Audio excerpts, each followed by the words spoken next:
Hey, apo, anak, thank you sa cake. Ito na. Thank you, At titikman na ng lolo yung cake.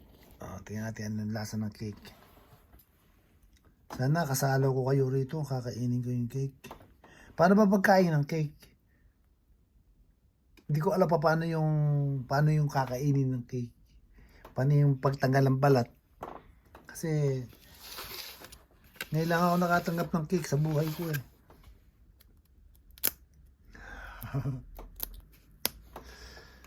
Ngayon lang ako nakatanggap ng cake sa buhay ko. Tanang buhay ko, ang birthday ko, ngayon lang ako. Yun, ganun pala. Yan ang cake. Unang cake sa buhay ko. Di ba? Tikman natin